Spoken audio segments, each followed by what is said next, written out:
So, the National Rugby League State of Origin has finished with Game 2. Queensland, they are playing for pride now because they got demolished. So, I'm sorry if you're from Queensland, but New South Wales absolutely dominated. Anyway, I think it's a good time to maybe check out some State of Origin funny moments and some unusual moments. Enjoy the video, and if you do, hit the like button and the subscribe button. Let's go.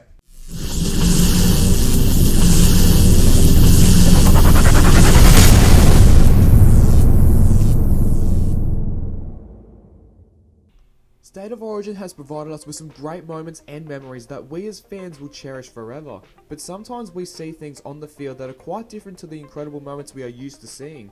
Some of these you might find hilarious, some you might find unusual, or it could be a combination of the two, as this is Greatest Game of All, and these are 10 hilarious and unusual State of Origin moments. Let's hope there'll be plenty of funny ones. I'm in a mood for humour, so let's hope there's plenty of funny ones. Number 10, Michael Crocker gets knocked out by the ball. Knocked out by the football. It's not often you hear that phrase, but it happened in the series deciding Game 3 of the 2008 series. A Mitchell Pearce kick hit Queensland forward Michael Crocker right in the head, knocking out the Queenslander in the most unusual of circumstances. Is that what you guys call a falcon? I know I've been told this in Aussie rules, that when the player kicks the ball and it goes straight into someone's face, it's called a falcon. Now it's away for Pearce, Bang. and there's a rebound. Oh. Here's the kick. Oh, it's been knocked out by the football. Here it is again. Maybe it's because of the back of the head.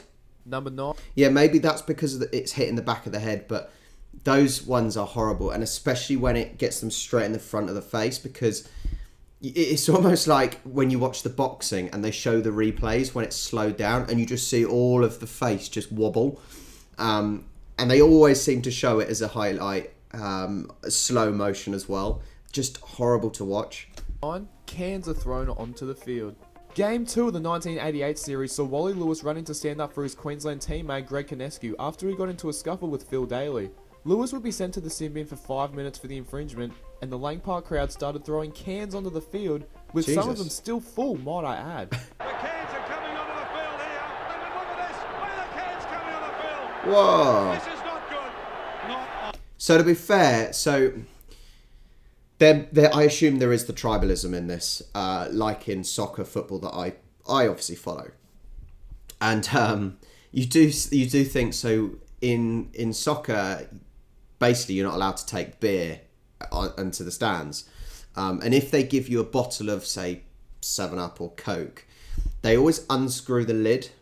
They'll give you the bottle, but you don't get the lid, and it's real annoying because you don't want to always drink it straight away. But anyway, I assume this is the sort of reason why, because you can throw things onto the pitch, and it doesn't happen really much in football, other than the odd, like, what do they throw? Sometimes there are stuff thrown, normally at the goalkeeper. But this is dreadful.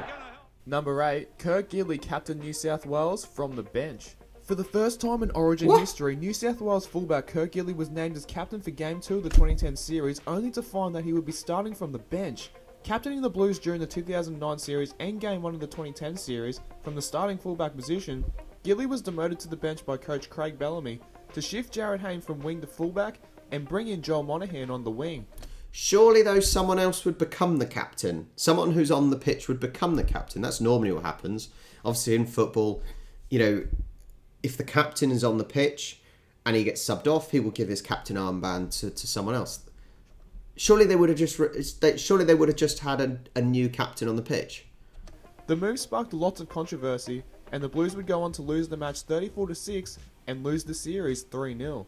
Kurt Gidley will start the game from the bench. And he captains the Blues for the 5th time. Yeah, I don't understand. Why would you not? Kurt Gidley has gone into the game. Why would you not have the ball in 14. just have a Number different 7, captain? Walkers on. As you've seen from our video of the 10 best mic'd up segments, New South Wales trainer Nathan Brown was mic'd up for the opening game of the 2002 series. Bench utility Chris Walker came off the bench for Queensland, and Brown made sure he got the message across to his players to let them know that Walker's on. Walker's on. Walker's on. Walker's on. Walker's on. Pass it on, Hodjo.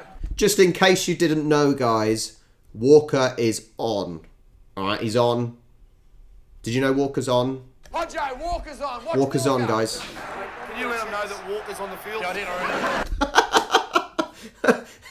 already. Literally.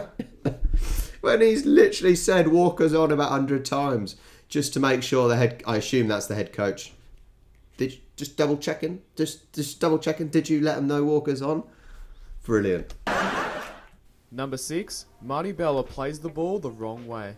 In one of the great Origin matches that concluded with the miracle Mark Coyne try in the final minute to win the game for Queensland, Game 1 of the 1994 series also had an unusual moment with Queensland forward Martin Bella playing the ball the wrong way. Football, Martin Bella. Been in good form as well. Almost played it the wrong way. Head first into the turf there. To be fair, I'm surprised that doesn't happen more often when you've either had a ruck or obviously in Union or you're trying to offload the ball in league. Because like in this situation, you end up facing the wrong way. Sometimes you face the wrong way and you can get disorientated. So I'm surprised this doesn't actually happen more often because you're quite often looking for a quick offload. But he didn't. He literally realised. But He gets up, doesn't even look. Number 5, the Noel Cleal dropout. It was all happening in this wet weather match for Game 2 of the 1984 series. The match started with one of the biggest fights in Origin history commencing in only the first minute of play. Later in the match, New South Wales forward Noel... Jesus. This, can I just say, this sort of picture is why I didn't like doing rugby in school. I'm such a wimp. I hate getting dirty as it is. But the thought of this, getting filthy, muddy, soaking wet, obviously English weather, different to Aussie weather normally, and then having to try and take your clothes off to get them back in a school uniform. This is what partly put me off rugby. Cleal had the responsibility of resuming play with the I am dropout. loving it now. However, Cleal dropped the ball into a puddle of water and missed the ball, giving Queensland a penalty right in front of the post, gifting the Maroons 2 points to open the scoring, and they would eventually go on to win the match 14-2. Foot to it and a That seems harsh.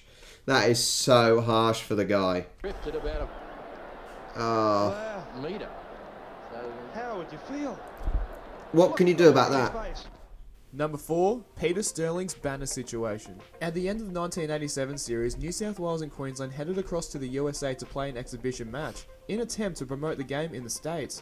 Peter Sterling was awarded New South Wales captain for the first and only time in his career, as he led the Blues out onto the field, and they were supposed to run through a banner.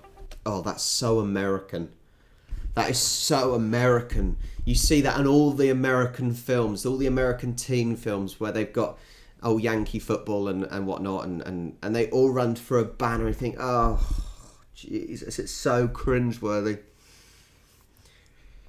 However, running through the banner turned out to be quite difficult. That serves them right. Disaster. That's brilliant.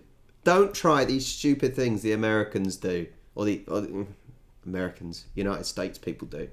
Number 3, the staple gun. Game 1 of the 2003 series saw New South Wales winger Michael DeVere clash heads with Justin Hodges. DeVere started bleeding straight away, and instead of taping his head, the New South Wales trainer pulled out the staple gun in an attempt to stop the bleeding. But the gun actually broke, making the cut even worse. Jesus. Number 2, Oh, imagine that. The thing is, with rugby players are tough. Union and league, they are tough guys. I've heard some stories. Think about old Shelford from New Zealand. Blake Shelford? Can't remember his name. I did a video on it. And where he had his testicles ripped apart and his teeth knocked out. Some of the things rugby players go through is insane. And anyone from My Sport Soccer, they are complete big babies compared to rugby players, for sure. the Aaron Woods leap. After the Maroons had wrapped up the 2016 series in the first 2 games, New South Wales pulled off an incredible try in the final minute to snatch a Game 3 victory. Michael Jennings was the man that scored the try, but the moment is well remembered for that Aaron Woods leap. He's over the line. Jennings gets in the score. And William. Well, now finally defence to resist on. Aaron Aaron Woods and that great leap. Here he goes over the top. Misses completely. Does the turtle on the back, gets up. That's when you can insert "Hello, darkness, my old friend." Go in black and white. That would be perfect for that moment. And you get it all the time when someone goes in for a handshake and the other person doesn't realise and just walks off. And then the Jesus in front of the referee. Before we get to our number one pick, here are some hilarious and unusual State of Origin moments that happened off the field. And Ronnie sat down, so I just sat down in the next seat. Why are those chairs so small? Did they get them out of a primary school? Like, why are they so small? Look at Loz's face. I had forgotten. I had forgotten that Laurie was sitting in between. This feels like an all-time low. Can't believe we've lost that 7 in a row. Can't believe we've lost that 7 in a row. It's great to be a Queenslander 7 in a row. Great to be a Queenslander 7 in a row. Well, apparently, looking at that, New South Wales have turned things around.